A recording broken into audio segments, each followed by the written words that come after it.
Those are screenshots from each episode. I'm testing out something, and if you want to be able to see more, I suggest at least watching halfway through this video. If you haven't seen Bleach, go watch it first, watch the reaction, and then come back to this video. Because this is going to spoil all 3 episodes. Part of this show, well, I've already covered the only part that was not blind because I've only seen the first episode. Anyway, it's going to be my review for Bleach, episodes 1 to 3. And we get to see what the main character looks like and how he is able to see spirits. Probably most people can't see or sense anything at all. And probably a very few can maybe sense their presence but can't see anything. And probably even the rarer few that can see spirits, like Ichigo. His sister can. His other sister can, sense their presence sometimes, but other than that can't see anything. And her father is, I don't know what he can see. We have not seen that yet. So, yeah, he put the smackdown on some bullies for knocking over flowers that had been left by a lamppost where a child had died. Okay, good. Sorry, my boss wanted me to come in 3 hours early. I don't know why. But I told them, no, I can't. I have to wait till at least this time so that way my dad is here to get my nephew off the bus. Okay. She said, okay, good. Anyway, so yeah, he beats them up and he promises to bring new flowers because, like I said, the flowers got knocked over. And the show is essentially that he can see spirits. And later, he ends up running into another one. I don't know. No, this is the next day. Okay. He goes home and his father essentially knows about the whole spirit thing because it doesn't shock him or anything. But his father beats him up or trains him. I don't know if that actually is training him or if he's just using an excuse to beat him up. I don't know. Let me know in the comments. But I'm assuming that from what I can tell, he loves his kids. Because, yeah, this doesn't seem like a broken home. So it's just weird. Anyway. He goes to his room for the day and then goes to school. Or I assume he goes to school because later we see him coming back and he leaves the flowers for the girl's spirit. And later on, he runs into the same spirit girl who's being chased by some monster.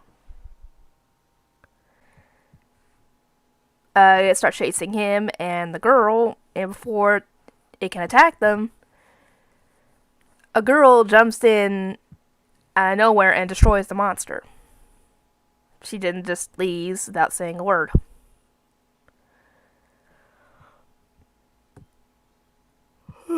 Later, he's trying to sleep, and the girl pops in out of nowhere again, and he drop kicks her because he thinks she's, like a burglar.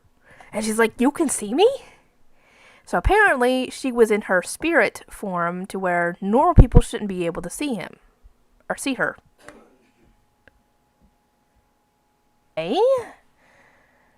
Another monster is chasing the girl. Thankfully, before it goes to kill her, it realizes that there's a better soul out there to go and get. So he goes to get it. Turns out it's Ichigo's that it's after. And it goes and attacks his sisters. And grabs the one that can see spirits and tries to kill it. And Ichigo goes in to attack it stupidly without any kind of weapon or anything. And the Soul Reaper goes and blocks it because, she had to explain all this stuff, but he obviously doesn't believe in that stuff. He believes, spirits and stuff because he can see that and interact with them, but anyway, she goes and blocks it and gets injured because of it. And he has her give him part of her power, but when she does that, he ends up taking just about all of it.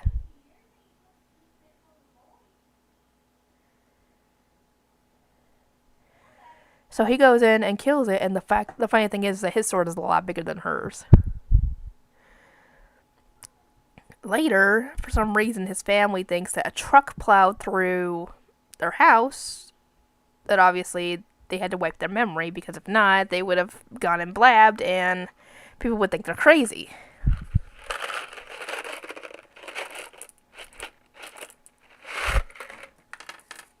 So they have to wipe their memories. And later, we get to meet a girl, essentially, that has a bit of a thing for Ichigo, Orihime, and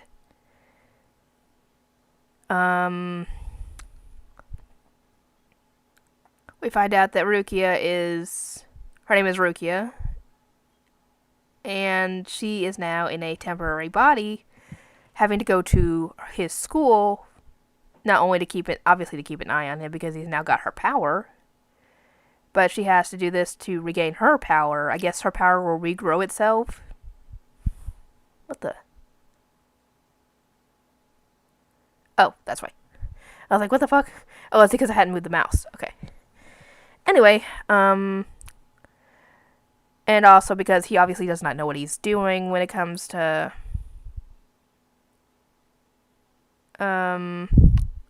being a Soul Reaper, so she's obviously there to give him advice and everything, so he learns and becomes better.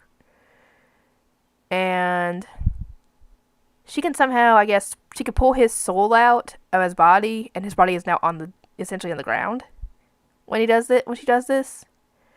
I'm like, lady, why didn't you do that and leave him somewhere where, nobody would come across his body? Because if somebody comes across his body and it's just lying there not moving, they're going to take that body to a hospital.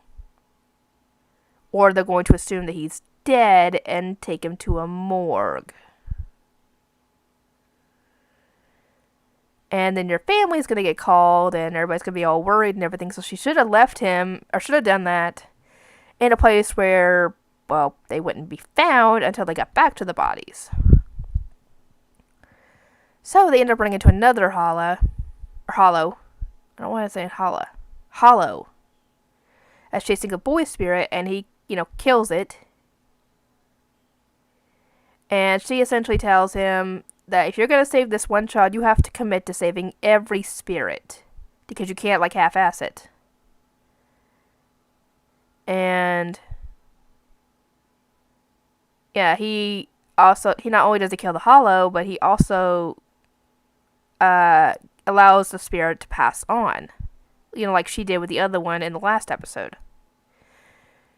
While this is going on, a spirit is I didn't even realize this at the time I was watching the scene, but that was Orihime in the window that the spirit was watching, and I'm like, I didn't even recognize her, and I'm like, oh, okay, now I know.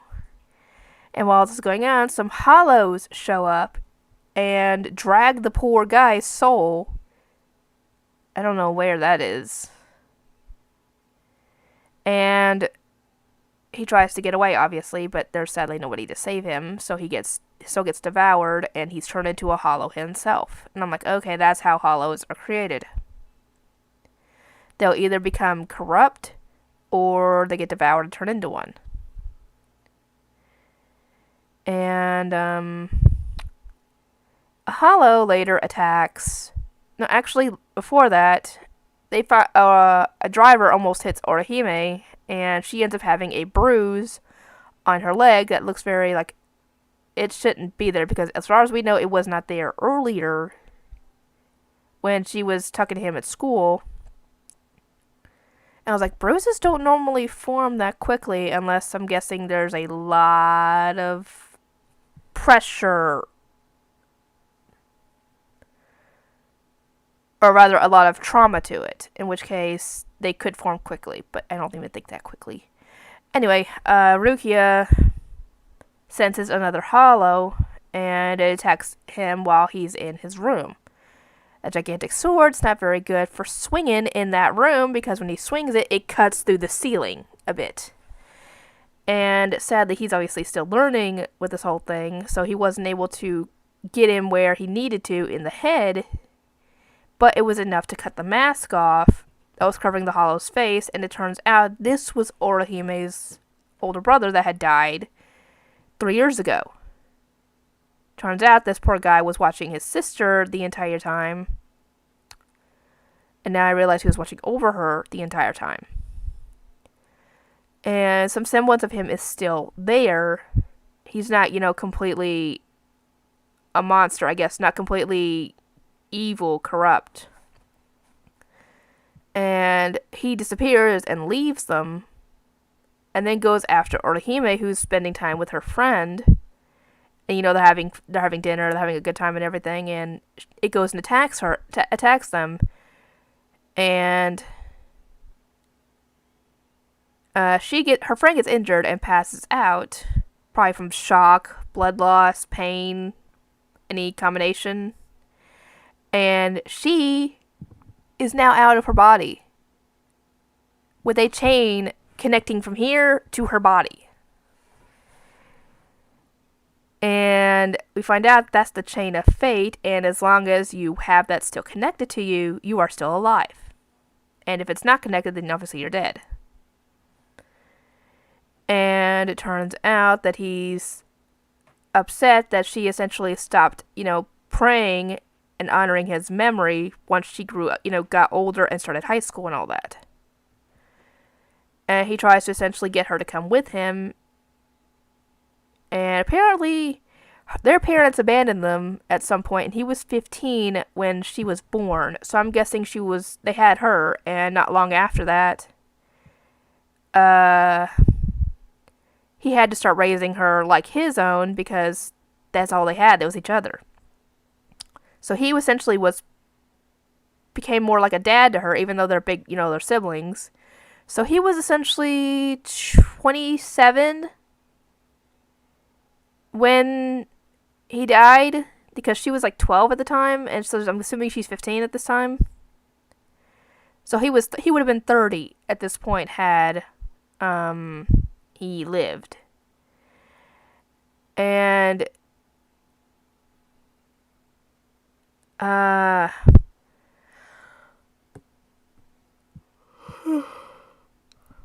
Orihime stops him from hurting Ichigo, but gets, herself injured in the process.